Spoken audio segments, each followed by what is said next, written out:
What we wanted above all, as you all who saw the film, was to get inside the rooms where the decisions were made, where the pressures were really felt. And we had the kind of dilemma that portraying the Kennedys as our window on the crisis was quite a problem because John Kennedy is so iconic in the public mind that we felt that we had to come at him and the men immediately around him through somebody who was legitimately in the room. I'm pleased that it was in the service of an attempt to make a serious movie that sought to really develop the truth around a very complicated public policy crisis.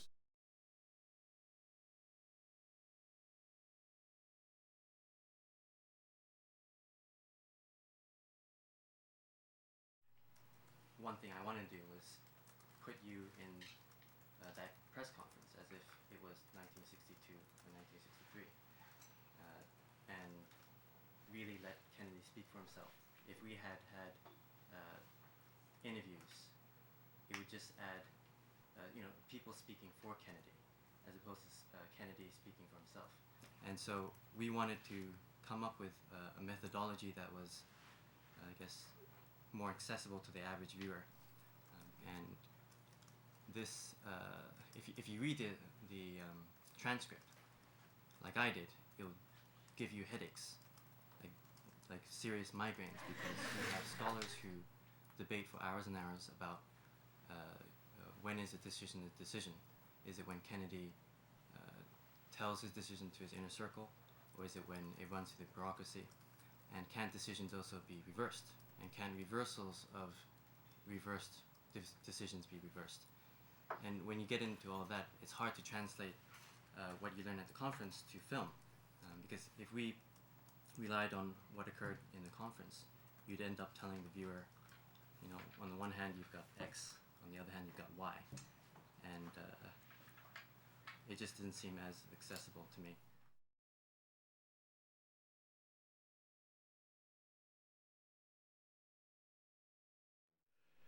The very last scene of the film that fades to black is the three men, symbolic brothers, John, Bobby Kennedys, and Kenny O'Donnell, on the portico of the White House. And we hear this excerpt from the president's properly famous American University speech of June 10th, 1963, in which he makes the most kind of thoughtful plea for international understanding, in particular understanding between Soviet and American competing interests, and puts it in really profoundly humanitarian terms. What kind of a peace do I mean, and what kind of a peace do we seek?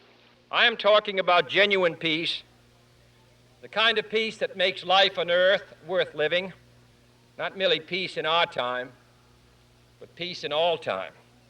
Our problems are man-made, therefore they can be solved by man, for in the final analysis, our most basic common link is that we all inhabit this small planet.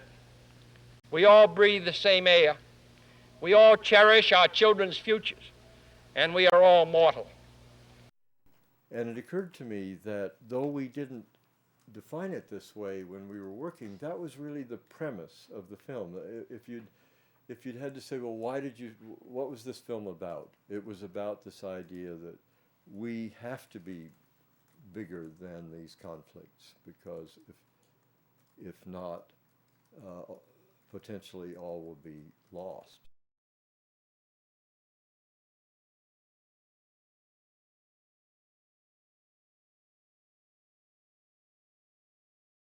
I'd like to think that the film, if you see Khrushchev's quote, it's like a handbook for people who want to be world leaders, then it does make a difference what individuals do. And that's what we're trying to stress, I think. Great forces, structural forces don't drive history. It's the individuals and the actions that do.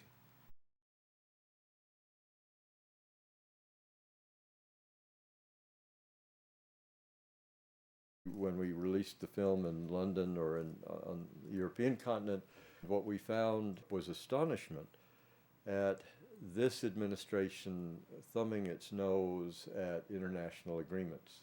Members of foreign governments were saying to us, why are these screws loose in American policy?